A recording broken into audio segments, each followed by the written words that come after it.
Hey, you guys, it's Tuesday. I'm Trisha Turner. This is Anything But Average, Achieving Success in Life. I've got my friend Brandon with me today, y'all, and he's going to deliver some amazing content. If you don't know Brandon, you definitely need to be following him. He's all over YouTube. He's all over social media. Why? Because he's delivering content like crazy to real estate agents, mortgage professionals, and really anybody that's trying to grow a business. So welcome, Brandon. Thank you so much, Trisha. I've been looking forward to this and always enjoy our time together. So I'm really fired up to jump into it today with the audience. Me too. Now, you guys that don't know Brandon, I do, and I've been following him. He and I talked, we've never met face to face, but our first conversation was probably like a year ago. And just, I'm a super big fan of his. I've learned from him. I know everybody that follows him has learned. But for people that don't know Brandon, let's give them a little bit of your backstory. Like, where are you in the world? When did you start real estate? What are you doing? Let's kind of lead everybody into that. Yeah, beautiful. So I am in a suburb of Detroit, Michigan. Been in the industry now for almost 17 years. Trisha, I started off as a mortgage loan officer for the first half of my career at Quicken Loans.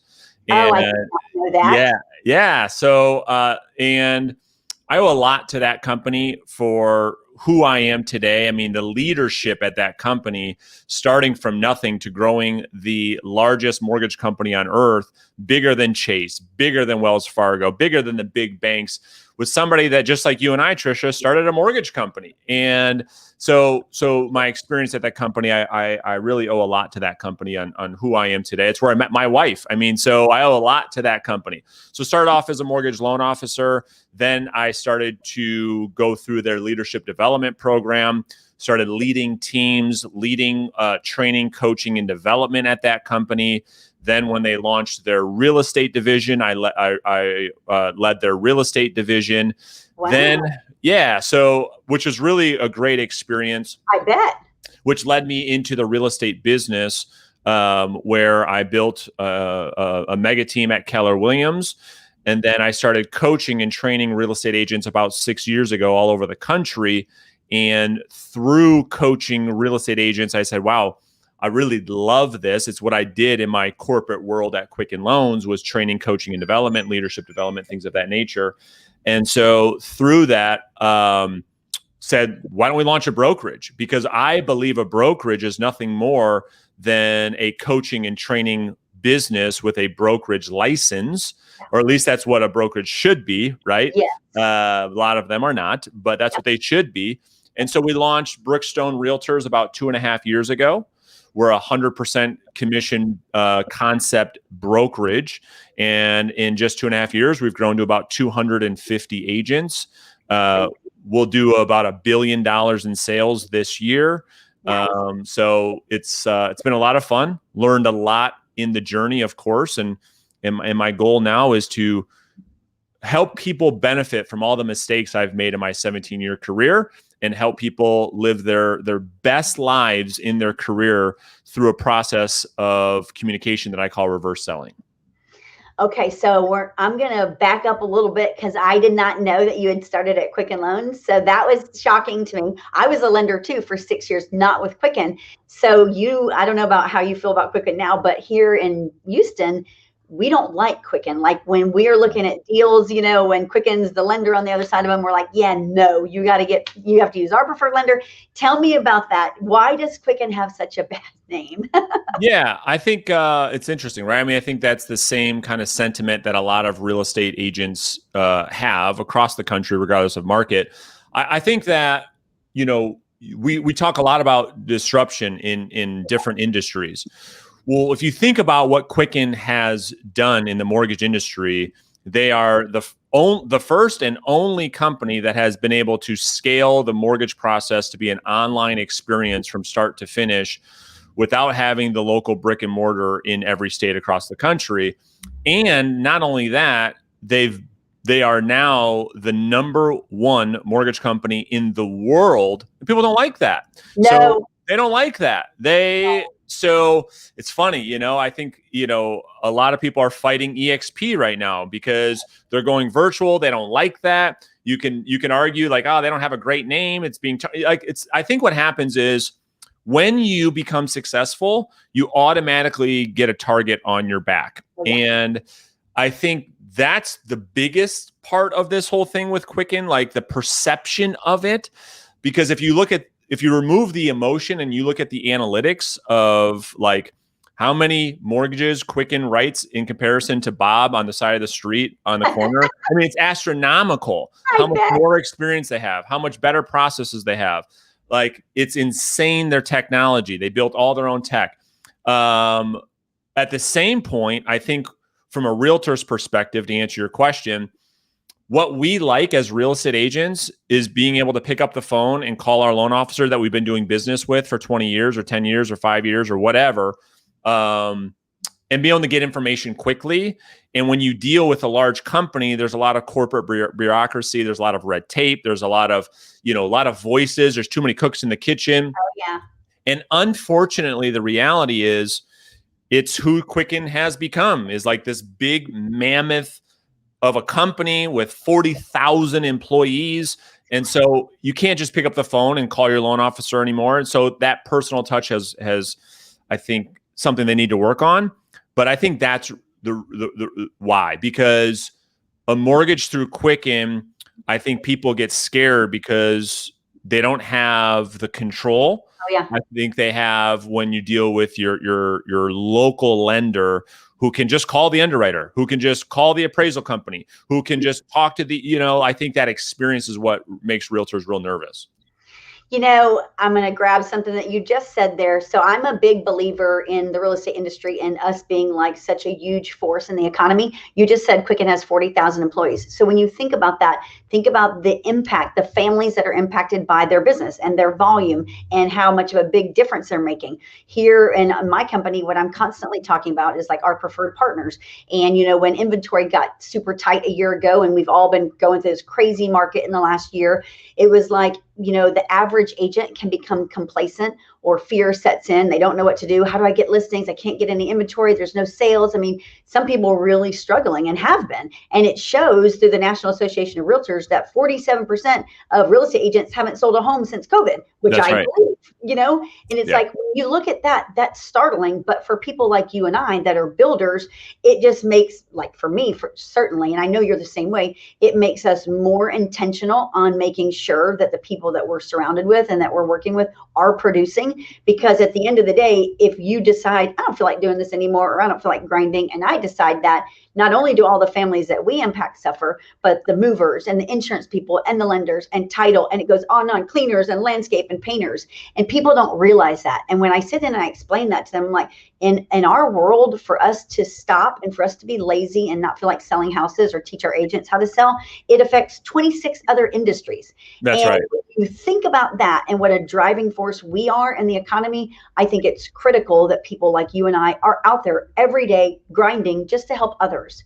And yeah, 100% agree. And, I think the other thing, with the question that you asked me about, like, why people's feel the way they feel about like Quicken, is the same thing. I think real estate agents, here's the reality in anything in life, Trisha, like, again, as you rise to the top, I experienced the exact same thing when I was the top agent at my brokerage before I owned a brokerage. People didn't like me very much, and I think that's just a natural evolution of people. I call it the mirror effect. When they see a Trisha Turner rise to the top and they're not rising, well, because of their insecurity, because they haven't been able to do that themselves, this is like where the haters come out. Well, Trisha Turner, she's a what, and because they can't handle the mirror on themselves, because they are not the ones to take the risk. They're not willing to invest in radio. They're not willing to do what Trisha has done. So therefore, the mirror turns inward, makes them feel all the pain of the world, and therefore we can't handle it. And so we're going to spew venom to the world about those people. And so I think it's a natural thing to have that target on your back as you continue to level up, as your business becomes more and more successful. People can't help. When people leave the herd, like Robin Sharma says, the herd don't like it. It's like crabs trying to leave. Crabs will kill each other if one tries to leave the box. They'll rip their legs off. It's a massive, crazy thing. And humans are the same way. When we see one elevate, the herd tries to pull you down. So anyway. Yeah. I love that. I was at a mastermind over the weekend. John Sheplack was actually teaching, and he said it's something that made such sense. He's like, you guys in the room, because it was a thing for, team leaders and brokers and stuff. And he's like, you guys, what you have to understand is that you volunteered for this position. You raised your hand and you said that you were going to lead people and you were going to teach them. And it's a huge responsibility. And you know what they say? There's only 5% of the world that are leaders. The rest are followers. And so when people like you and I get together, because we're in that 5% group, it's like the energy is there. It's like you just want to keep talking because we're alike, and it's the coolest thing ever. I love it. I do too. And you're right. It's I think what we get so excited about is we're not used to being surrounded by the 5% all the time, because we're the ones, I think, having to lead others, which is a drain on energy, so that when we can pull from each other's energy, I think is the thing that really makes us excited. I love it. So I want to kind of talk through, because again, you're all over YouTube. You're constantly teaching content. I mean, anybody can find you on YouTube, a new agent, a seasoned agent, a broker, anyone that's been in business forever, and still learn from you every day. So where did that passion come from? Because surely you didn't just wake up one day and be like, you know what, I want to create a YouTube channel and teach and help agents. Where did that come from and why? Yeah, great question. The big motivation, Trisha, around that is it comes from so much bad advice being given in our industry. That's where it comes from. We have, as we're making this video today, we probably have somewhere around 1.5, 1.6 million real estate agents that are licensed with NAR. Now, the unfortunate truth that you and I see year after year is the vast majority of them failing out of the business, right? Oh, yeah. Some people say 87%, some people say 90, 91, 90, the vast majority. The turnover in real estate is unlike any industry in the world. And when you have almost all of the licensees failing out and then new ones coming in, it's this constant thing, right? So almost the entire industry fails out every year. And so we have to bring new ones in. And I think that is a byproduct of a couple things. Number one is the way real estate is set up, the way brokerages are set up, the way the associations are set up, it benefits them to sell people on getting into the industry and not telling them the truth. And telling them the truth is this. I believe, Trisha, that real estate is a direct, outbound sales business. That's what I believe. The industry and HGTV and Selling Sunset and $1 Million Listing and NAR and all these people make this industry appear very sexy, very easy to make money, and it is by far the hardest business I've ever been a part of. It is by far the hardest business to make money. Why? Because unlike the mortgage business, where every single person that owns a home can be a client because you can refinance them, unlike the insurance business, everyone that owns a car or a house, you can write an insurance policy. People are only moving every 7, 10, 12 years. So real estate transactions are hard to find. So we set bad expectations for people getting into the industry. Now, when we get into the industry, this is the other problem.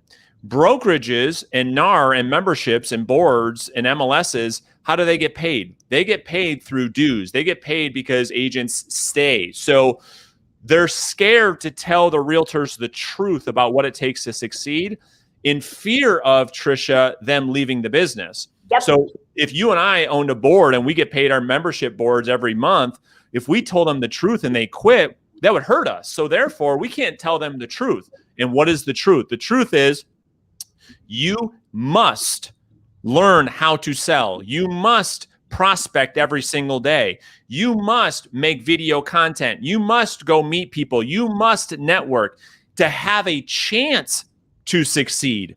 Well, what do everybody in this industry not want to do? Well, I don't want to make phone calls. I don't want to do any of that. I want to sit back, wait for people to call me that want to buy and sell a home. And the reality is that's never going to happen. Waiting for business is never going to happen, period. I love that. And people keep buying into this lie that they can just post a little bit on social media, wait around, and business is just going to come to me. Oh, yeah. That is crap. It's a lie. We have to stop accepting this. We have to tell people the truth. It's a very difficult business. You need to learn how to prospect. You need to learn how to lead generate. You need to learn how to build a business. You need to learn how to build a pipeline, how to build relationships, how to follow up, how to present, how to negotiate contracts, more about learning the industry and being a real estate expert. I mean, these are all the things that are very hard. And so therefore, the answer to the question is, I said enough is enough. We have got to get the truth out. We have to remove the BS. We've got to give people the truth so they have a real chance at succeeding in this industry, hitting their goals and their dreams, and providing for their family. All right. Now that was like a whole lot of information. So you guys that are paying attention, you see how passionate he is. You see his energy with that. Everything that he said is 1000% true. So I'm guessing that when you got your real estate license and you began, nobody helped you. Nobody showed you, hey, this is what you must do. What was it that made you figure all that out? Was it just you grinding and every single day, or did you join a team? What was it that led you to figure this out? Yeah, a couple things. Number one, go back to how I started. Remember, I told you I give a lot of credit to the company that I grew up with at Quicken Loans. So let me put something in perspective. At Quicken, we were taught how to sell, and we were held accountable. Listen closely, audience. We were held accountable to 6-7 hours of talk time per day on the telephone. If you didn't, you were fired, period. So now I come from this world of like high levels of accountability, high levels of execution. We get into a real estate that has a lack of accountability, a lack of execution. I just did the same thing that I thought was normal, Trisha, as a young guy. I'm like, I'm getting into a sales business. It's normal to be on the phone 4, 5, 6, 7 hours per day. That's normal, right? For the amount of money that I want to make. So I did that. It wasn't until later I found out that realtors don't work. They don't prospect. They don't pick up the phone. They don't do shit. No. So it wasn't until later that I found that out. So my first full year, I sold over 100 homes. I love that. Yeah. And so that was number one is I benefited from an industry on how I learned how to sell. I learned what it meant to be a salesperson. Number two, I had a coach before I even had a license. Oh, wow. You see, here's the other thing. Most real estate people look at coaching as like an expense. They look at coaching as like, oh, I don't know if I can afford that. Listen, here's the reality. Success in anything is very simple. Go find somebody who's already accomplished what you want to accomplish and have them show you how to do it, period. Yeah.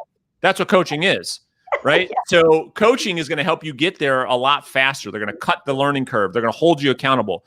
So that's number two. Then number three is I created a success formula. And the success formula has 4 parts. It's your mindset times your skill plus action plus accountability. Yep. These are the 4 things that I really went all in on. That is a byproduct of the success that, people have or that maybe I have today. I love that. And so I'm a big believer in mindset too. So just tell everybody how you start your day. I'm curious to know too. What's the beginning of your day look like? Yeah. So beginning of the day, wake up, okay, on time, early, okay? How early? Typically I'm between 5:30 and 6 a.m. And that morning is so peaceful. It's where you can really spend a lot of time with yourself without the phone blowing up, without emails, without people calling you, without people distracting you. Yep. So we wake up early.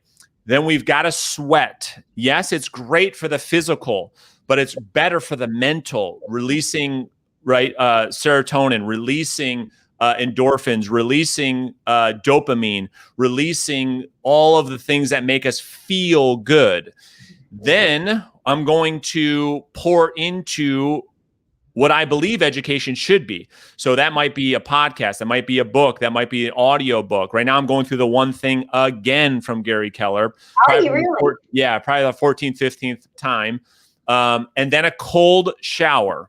The ice cold shower is the thing that, and so you can work up to it, right? I always have my coaching clients work up to it, but the cold shower in the morning, Trisha, allows us to do a couple things. Number one, it's been proven to be extremely beneficial for our internal health, our organs, and then the mindset of it.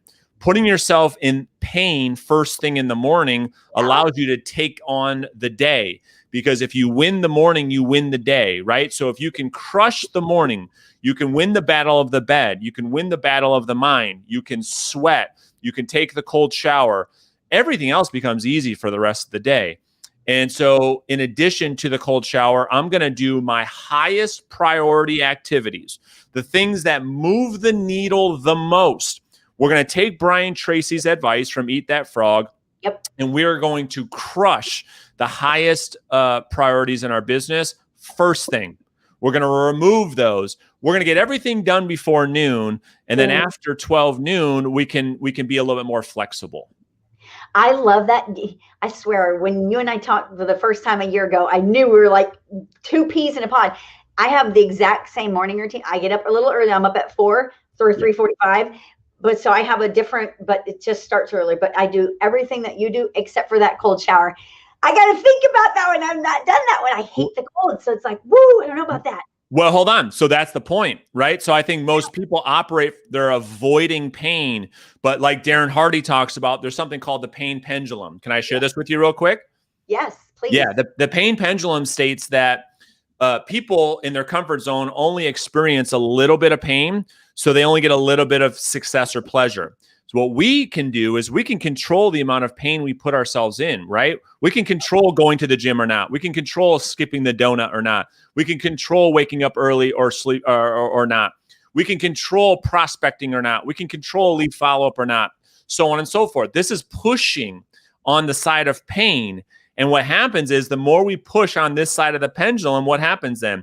In equilibrium comes back on this side of success. So the cold shower, because we don't like it, that's the point, is to put ourselves in more pain. This is increasing our pain tolerance, which is what we need to reach the top of our pinnacle. We have to be able to withstand pain to get to where we want to go, because we all know that the path of success requires massive amounts of pain. So instead of avoiding the pain, we've got to run towards the pain. Yep. And through on the other side of the pain is all the pleasure. That is insane. Hope you guys are taking lots of notes. I told y'all Brandon's going to drop some total knowledge on you guys and wisdom. I love this. How long have you been doing the cold shower thing? Probably 4 years, I would say now. Time. Yeah. Made a difference, huh? I can't even explain it. It's life changing, and everyone I tell it to in the beginning, they laugh at it in the beginning, then they start to do it, and then they'll text me a couple months like it changed my entire life. Isn't that crazy? Yeah. Now I want to talk about coaching, because I'm a big believer in coaching too. And I agree with you. People, they don't want to spend the money. They don't see the value in it. It's like, it's a game changer. Why do you want, like for me, I, was a lender for years, went through the mortgage industry crash, went through a divorce. It was like a bunch of stuff happened in 2010. And I was like, I got 3 kids. I got to take care of my kids. I'm just going head first. No one ever talked to me about coaching. I didn't know anything about it. So I was just a grinder. I did it by a couple of different ways. You can prospect, which you should be doing every single day, but you can also buy leads. So I did both because I was like, I'm going to do whatever it takes. So I maxed out a credit card and just started buying leads and on the phone. And I worked 7 days a week, and I made a lot of money my very first year, much like you.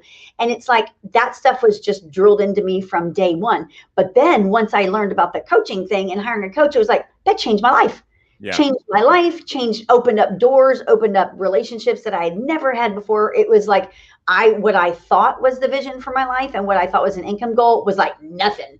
That changed dramatically after the first year. It's like it keeps making you level up. And then with certain degrees of success, I know a lot of people that have had the same coach for years, but then sometimes you outgrow your coach. And you're like, yeah, I don't really need any more sales training. Now I need more leadership training. I need to know more how to run the business and scale. So I believe that with every business, you've got different levels. I know from everything that I've learned from you and just talking with you, you are a massive teacher. And they say the best learners are the best teachers. Where did some of your first coaching come from when you were getting coached yourself?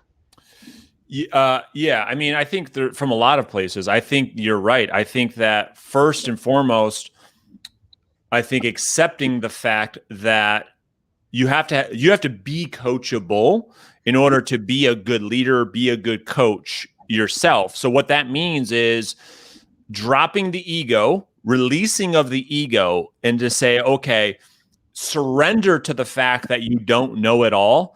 And that's step number one. And then once you've opened your eyes, because I think in my experience, Trisha, is people have a very hard time letting go of the ego subconsciously because they don't want to be vulnerable and admit that they need help, right? Because that takes a lot of guts. It takes a lot to be vulnerable. And it's okay because once you release and surrender to that, you feel like the weight is off of you. Show me the way. Like I'll do what you tell me to do. So coaching for me has come from many, many different avenues, right? It's whether that be me hiring a one-on-one intimate coach at the highest level, or reading books, or going to seminars or podcasts, or from a lot of different areas. My belief about coaching is that coaching and training are two different things, however. And I believe training is the transformation of information, right? It's the transfer of information from one person to another. That's training. Beautiful. To me, coaching is the implementation or the accountability of the information. And so that's, to me, where the real value is in receiving or delivering coaching. Is human beings left on our own will always do less than when we are being watched. Always. Oh, totally. Always. It is how we are biologically wired. We are wired to take the path of least resistance because our brains want to keep us out of pain. And we just talked about pain. So the coach puts us in pain, and the coach requires you to do what you say you're going to do. Humans will always be able to do more when they're held accountable, because if you leave them alone, they're just not going to do it, period. No. And so to me, coaching, a good coaching relationship means that whether you're delivering the coaching or getting the coaching, is to get you to actually do what you won't do on your own. I love that. And it's spot on. You're so right.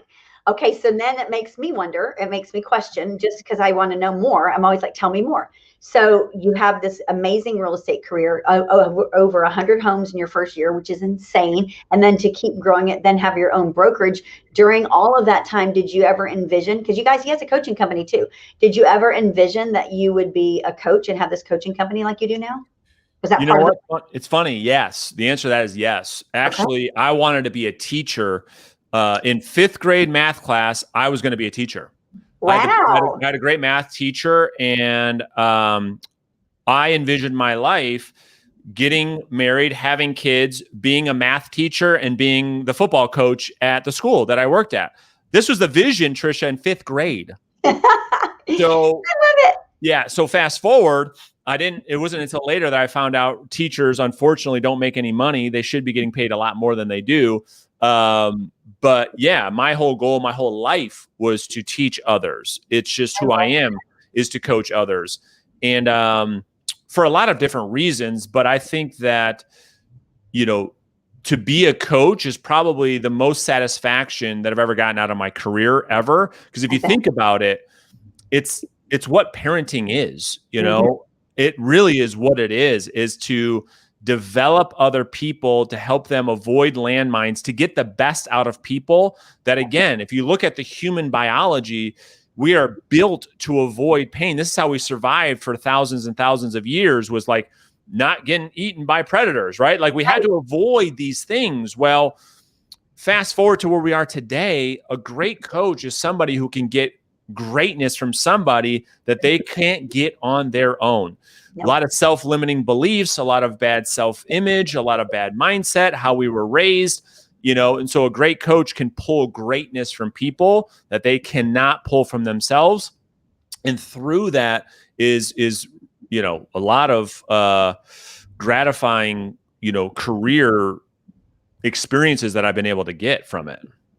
So I want to talk about that, because I believe that too. I believe that when you change people's lives like you are, because here's the truth. The truth of the matter is, I don't care what real estate company you're at, whether it's a big box company, whether it's an independent, whatever it is, they don't really train you very much. And there's usually only a small group of agents at that brokerage that are actually selling. The rest don't sell crap. Yep. So the average agent that's top producer in one of these companies isn't usually sharing what they're doing, because you're a competitor. And so unfortunately, the average agent out there is left alone, and they don't know how to be successful. And when they get in touch with a coach like you, who's a real coach, then you change their lives. Because here's what I believe.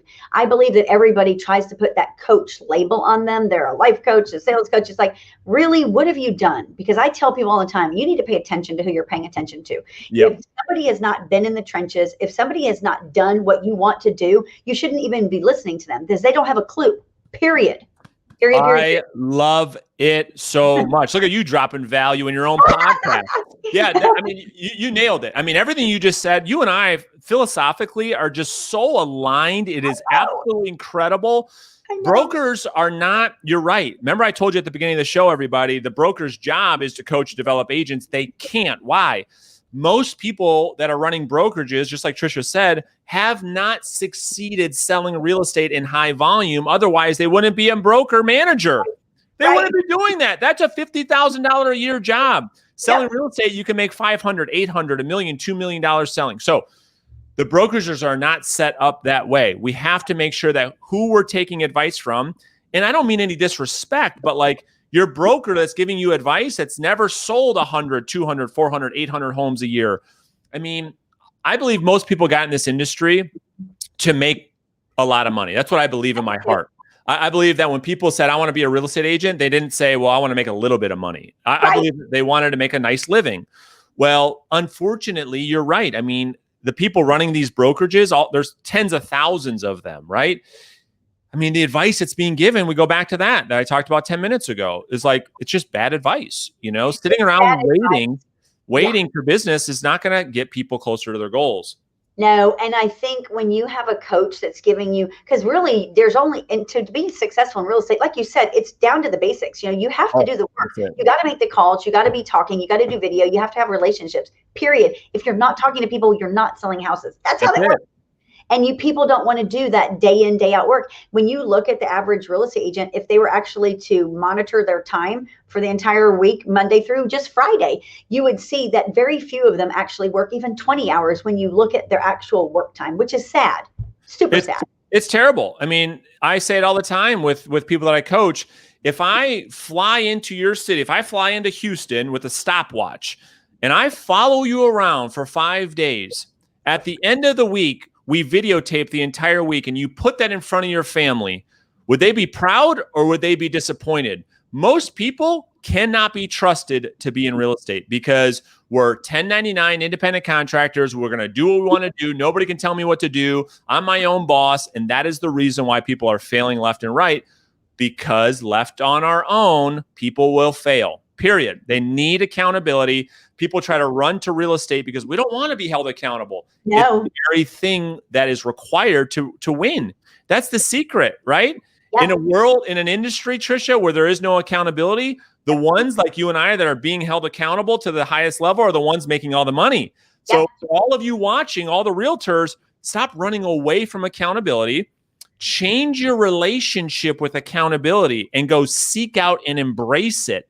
That is what every high achiever, every person at the top of their pinnacle will tell you. They've got somebody holding them accountable to do the things they don't want to do. And here's the other secret. I don't want to do it either. Top performers don't want to do it, just like you don't want to do it. We just do it anyways. That's right, because we have to. That's right. Because that's how you succeed. Okay, so I want to ask you then. I'm a big believer in innovation, and I believe industries change and disruption comes, and I see it, and you see it. We all see it. Anybody that's studying the market and studying the history of real estate sees it. So I believe it's critical, more so now than ever, for agents to be trained at an expert level. What's your thoughts on the future of real estate and the average agent, where they're going? Yeah, so it starts off it starts off with broker to agent, agent to consumer. Okay. So there's all the tech companies pouring billions and billions of dollars into like Zillow as an example, right? You and I were talking about this off air, like Redfin, people like Amazon, people investing billions to change the relationship, Trisha, between agent and consumer. Yep. Commissions are getting pressed. Well, I think the same thing is going to happen between broker and agent. I believe right here on your podcast, so everyone can hear it. Yep. I really, really believe that your traditional brokerage is in massive trouble. Massive trouble. The relationship between the agent and the broker who provides no value and asking for 30, 40, 50% of the commission, I just believe those are going to be extinct. Because realtors, for the most part, because of everything we've talked about, they're getting coached outside their brokerage, right? They're getting mentored outside the brokerage.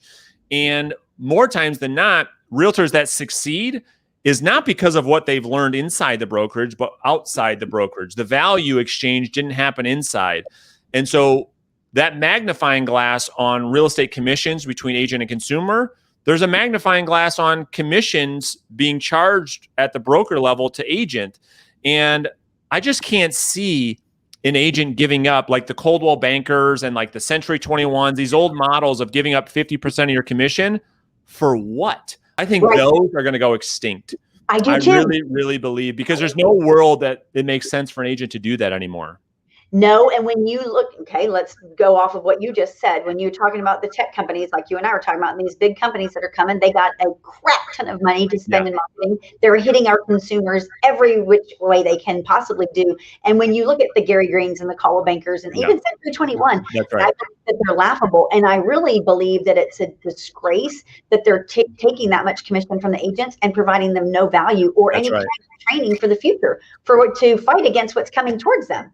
Yeah, and I will add in the way those companies, the commission structure those companies have with their agents, the reason why they don't have any value, it's because of teams, the birth of the teams. The teams have the same splits those companies have, but provide way more value. And so that's what it's supposed to be. So let's rewind 50 years.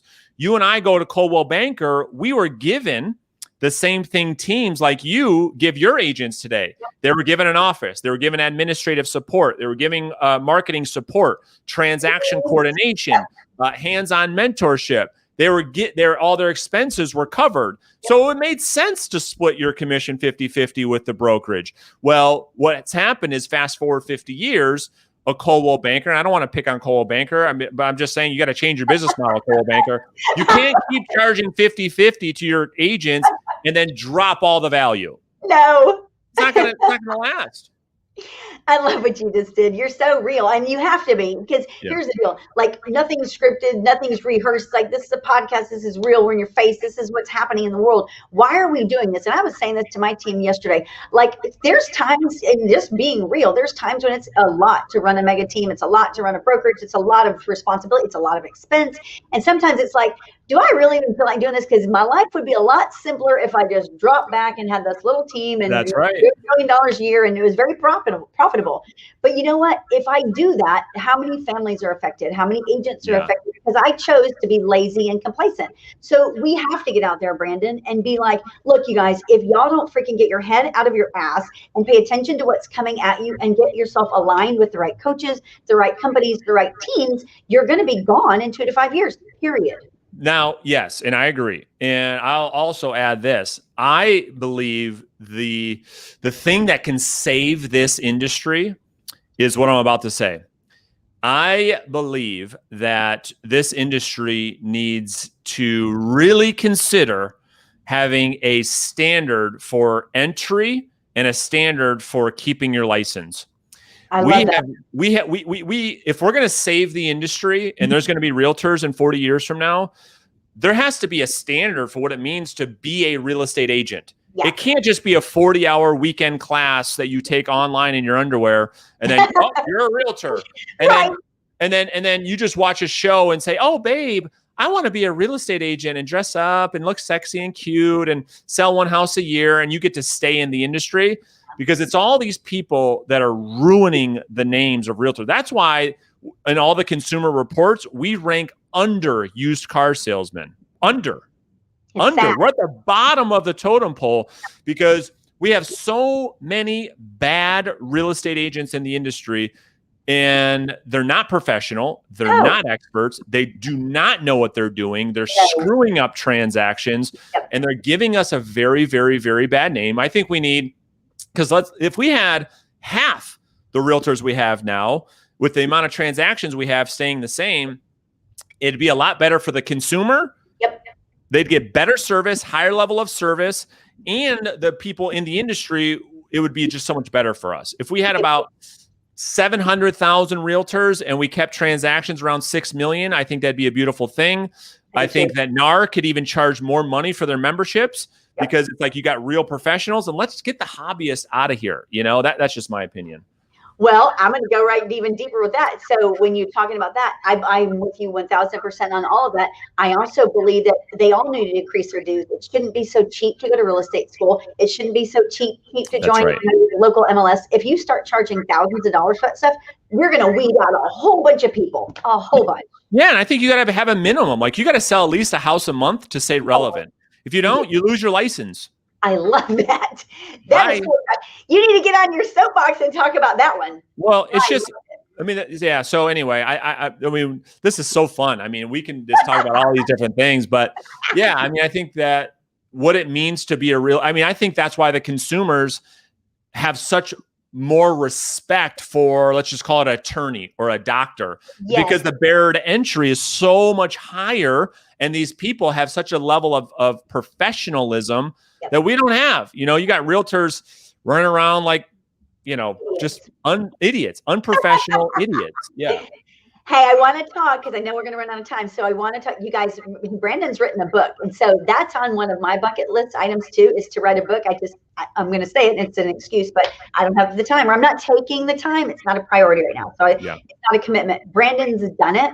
And we're all going to hopefully get copies of that, or you're going to have access to get a copy of that soon. Brandon, talk to me about that book. Why write a book? What's the basis of the book? And walk me through that. Yeah.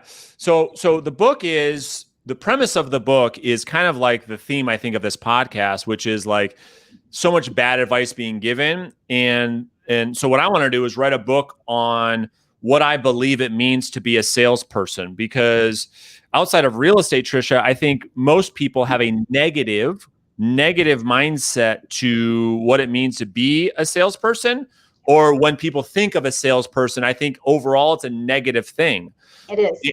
Right? Because traditionally speaking, salespeople have pressured the consumer to do things that they maybe shouldn't do. The way that sales training has been done is teaching salespeople how to pressure people to close the sale, apply pressure, overcome their objections, hammer them. Yes. Well, I believe the exact opposite.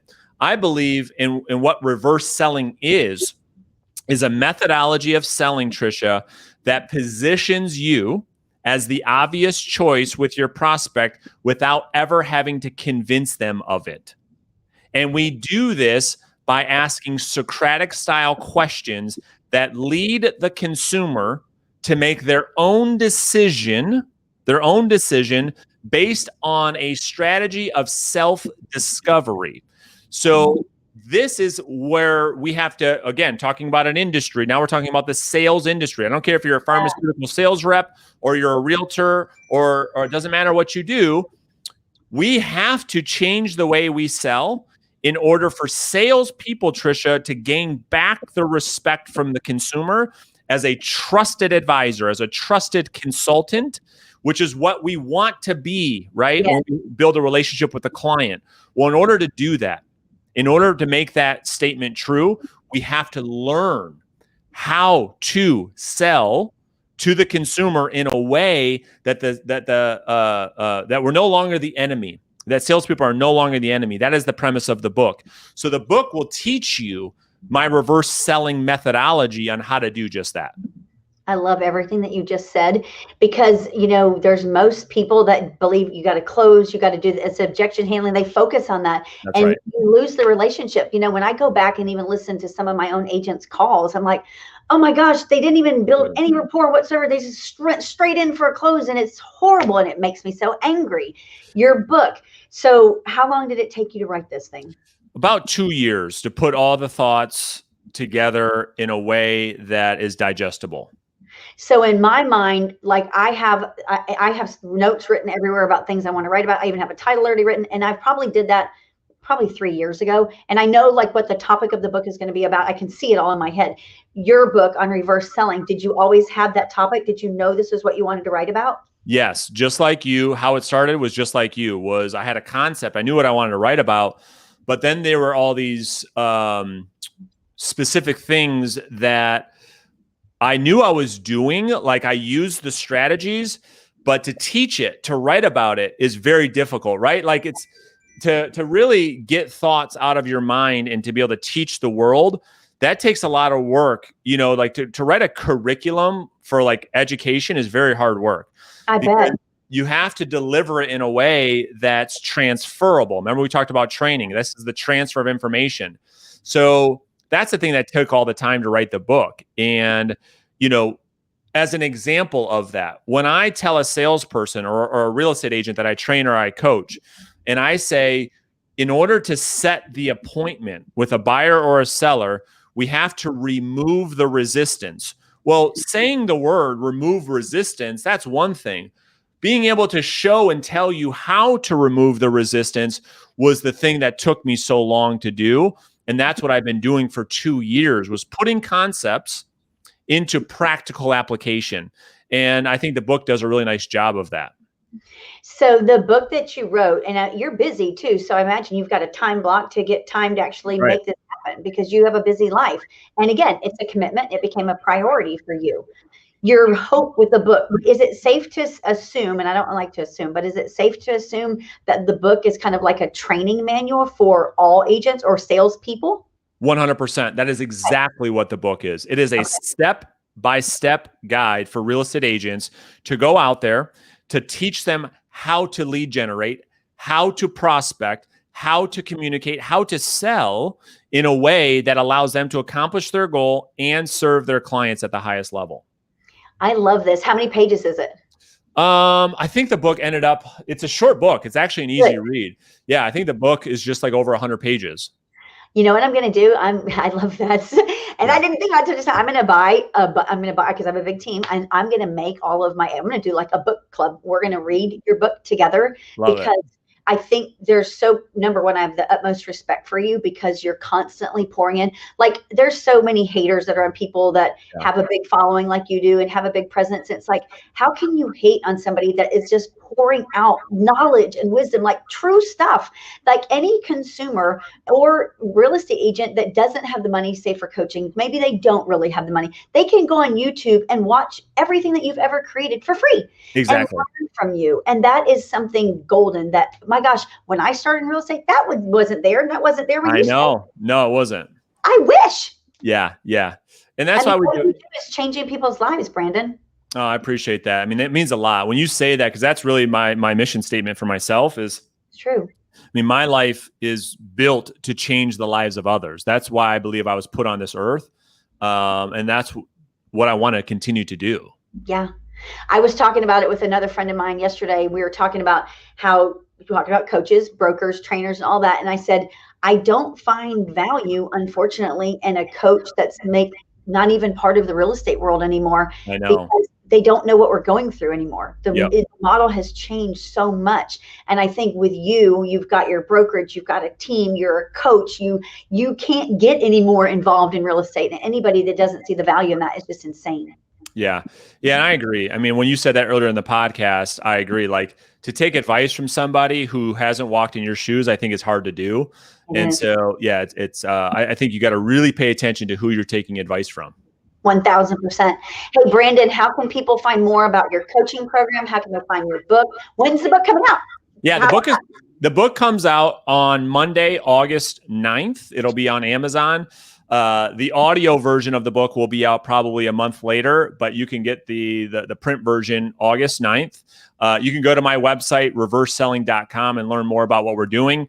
And my YouTube channel is really where I put all my content. You can follow me on Instagram, but YouTube is really the platform that I focus on the most. It's like a way for me to express my thoughts and what I think people need to learn. And so YouTube's probably the best place.